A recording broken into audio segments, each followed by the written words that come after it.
नमस्कार। मैं Naresh Kumar जेठिया, assistant professor sociology. आप सभी का इस यूट्यूब चैनल एनजे सोशियोलॉजी में हार्दिक स्वागत करता हूं।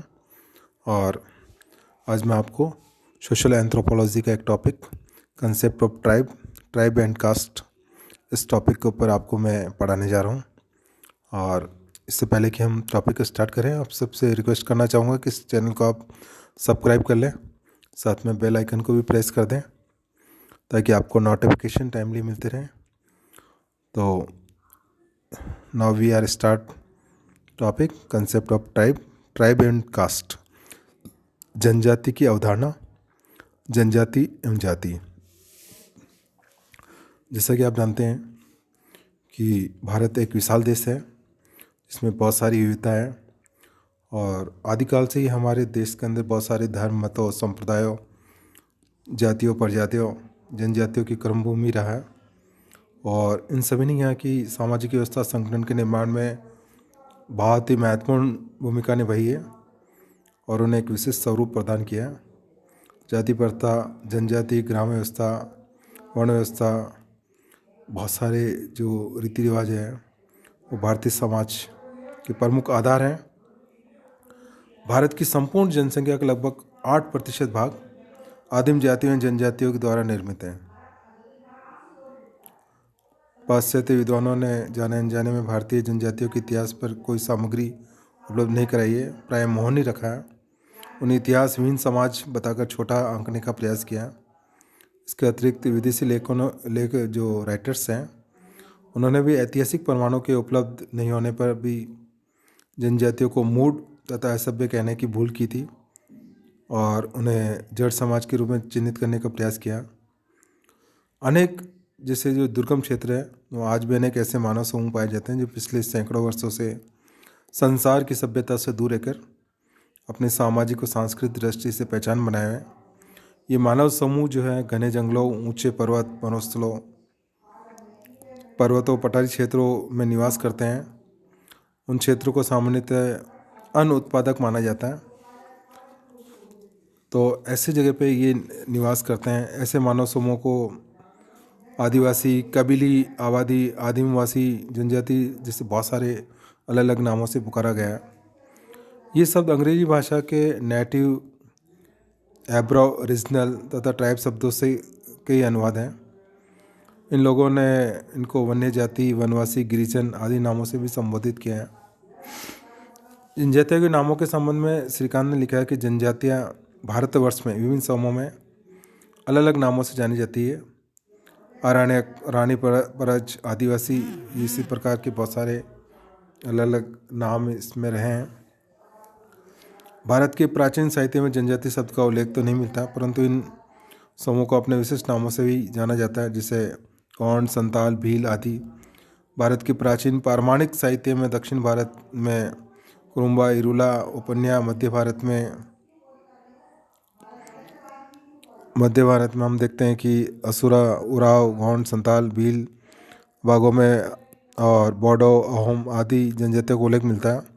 आधुनिक भारतीय भाषाओं में इन लोगों को वनवासी, पहाड़ी जनजाति, वन्य जाति, अनुसूचित जनजाति आदि नामों से जाना जाता रहा। डॉक्टर घुरिये ने इन्हें भारत के आदिवासी नहीं मानते, वरन इन्हें पिछड़े हिंदू कहते हैं। उन्होंने ऐतिहासिक प्रमाण देकर ये स्पष्ट करने का प्रयत्न किया कि अधिकांश जनजातियाँ जो है हिंदू धर्म को मानती है, अतः वे हिंदू समाज की ही अंग है। कुछ विद्वान इन्हें भाषा के आधार पर जनजातियाँ कहते हैं क्योंकि इनके द्वारा बोली जाने वाली भाषाएं जनजाति भाषा की श्रेणी में आती हैं। अंग्रेजों के समय में जनजाति शब्द संबंधी जो सामाजिक श्रेणी की अवधारणा विकसित हुई, इसका उद्देश्य इन लोगों को हिंदू, मुस्लिम, अन्य धार्मिक समूह से पृथक रखना था। इनको शेष लोगों से अलग बनाए रखने के आधार पर जनजातियों का धर्म जीववाद था जो शेष लोगों के धर्म से भिन्न था। 1919 के अधिनियम द्वारा जनजातियों की स्थानीय जनसंख्या के आधार पर पूर्णतः पृथक और आंशिक रूप से पृथक क्षेत्र बनाए गए। और हम देखते हैं कि जनजाति का अगर हम इसके अर्थ और परिभाषा की बात करें, बहुत ही संक्षिप्त में बताना चाहूँगा कि गोत्र का एक विस्तृत स्वरूप जनजाति होता है। ये खाना जो बदौसी, जत्ते, झुंड, गोत्र अर्धांश से अधिक विस्तृत और संगठित होता है। इसको जनजाति को परिभाषित करते हुए गिलिन और गिलिन लिखते हैं, स्थानीय आदिम समूह के किसी भी संग्रह को जो कि एक सामान्य क्षेत्र में रहता हो, एक सामान्य भाषा बोलता हो, एक सामान्य संस्कृति का अनुसरण करता हो, एक जनजाति कहते हैं। और इस प्रकार हम देखते हैं कि रॉल्फ पेडिंगटन कहते हैं कि हम एक जनजाति की व्यक्तियों के एक समूह के रूप में व्याख्या कर सकते हैं जो कि समान भाषा बोलता हो, समान भूभाग में निवास करता हो, जिसकी संस्कृति में समरूपता पाई जाती हो। तो इन परिभाषाओं से स्पष्ट हो जाता है कि जनजाति के एक ऐसा क्षेत्रीय मानव समूह है जिसकी एक सामान्य संस्कृति, भाषा, राजनीतिक संगठन और व्यवसाय होता है तथा जो सामान्यतः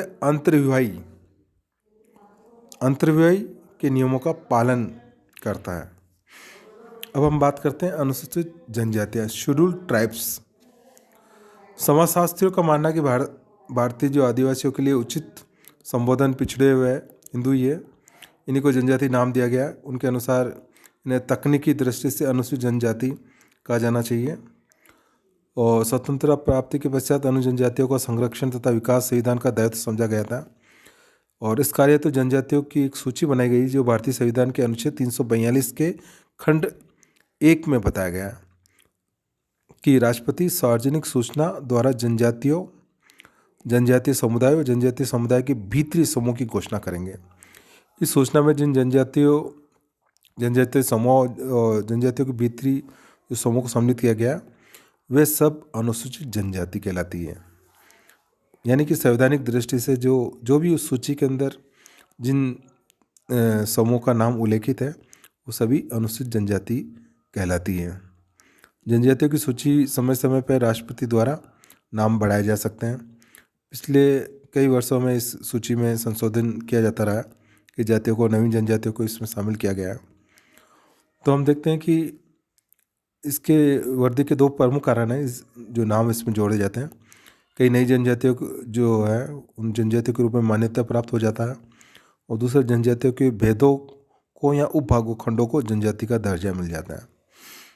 अब हम बात करते हैं, जैसे कि हम जनजाति का अर्थ और परिभाषा स्पष्ट हो चुकी है। अब इनकी विशेषताओं के बारे में बात करते हैं। बहुत ही संक्षिप्त में मैं आपको बताना चाहूँगा कि इनकी कौन कौन सी विशेषता है जिसके आधार पे आप जनजातियों को हम समझ पाएंगे और भी अच्छे ढंग से। पहला है सामान्य भूभाग, कॉमन टेरिटरी। एक जनजाति एक निश्चित भूभाग में निवास करती है। इसके पूर्णतः उसका भूभाग से लगाव और उसके सदस्यों में दृढ़ सामुदायिक भावना का विकास हो जाता है। सामान्य भूभाग में रहने के कारण इनमें सामान्य जीवन की अन्य विशेषता विकसित हो जाती है। नेक्स्ट है सामान्य भाषा, कॉमन लैंग्वेज। एक जनजाति के लोग अपने विचारों का आदान प्रदान करने के लिए एक सामान्य भाषा का प्रयोग करते हैं। विस्तृत आकार, बिग साइज, अंतर्विवाह, एक नाम, सामान्य संस्कृति। एक जनजाति के सभी सदस्यों की सामान्य संस्कृति होती है, मतलब इनके रीति रिवाज, प्रथाएं, लोकाचार वगैरह सभी सामान्य होते हैं। समानता पाई जाती है, आर्थिक आत्मनिर्भरता पाई जाती है, इकोनॉमिक सेल्फ सफिशिएंटी पाई जाती है, राजनीतिक संगठन होता है, सामान्य निषेध होता है, हम की भावना होती है। इनमें नातेदारी का महत्व बहुत ज़्यादा होता है, धर्म होता है, प्रत्येक जनजाति का अपना एक विशिष्ट धर्म भी होता है। इसके धर्म में प्रकृति पूजा, आत्मावाद, जीव सत्तावाद या मानववाद की प्रधानता होती है, सामान्य पूर्वज होते हैं। तो ये इनकी विशेषता है जनजातियों की, जिसके आधार पर हम जनजातियों को अच्छे ढंग से समझ पाते हैं।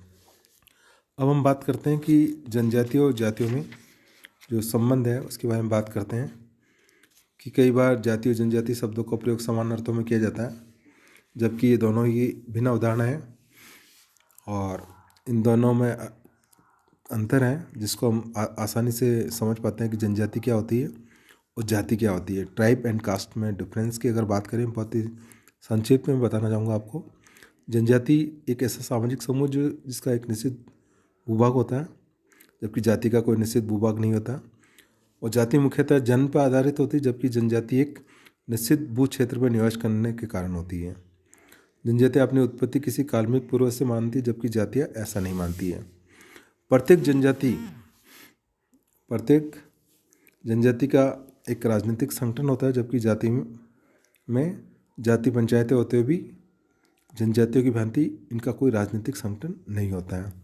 एक जनजाति में कोई उप जनजातियाँ नहीं होती, जबकि एक जाति में कई उप जातियाँ होती है। जाति में अंतर्विवाह के कठोर नियम पाए जाते हैं, जबकि जनजाति में ये नियम लचीले होते हैं। एक जनजाति में ऊंच नीच की भावना और अस्पृश्यता नहीं पाई जाती है, जबकि जाति व्यवस्था में संसरण व अस्पृश्यता की भावना पाई जाती है। एक और अंतर है, जनजातियों में अपने अपने टोटम होते हैं जिनको ये पवित्र मानते हैं, जिसकी आध्यात्मिक शक्ति में ये विश्वास करते हैं। जातियों में टोटम जैसी कोई शक्ति में विश्वास नहीं किया जाता है।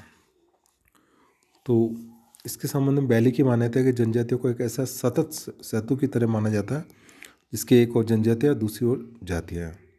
जनजातियों की संरचना पृथकता और समतावादी है, जबकि जातियों की जैविक एकात्मवादी वाली संरचना की तरह अन्योन्य आश्रित होती हैं। सिन्हा ने भी जाति और जनजाति को सशक्त सेतु के रूप में ही देखा है।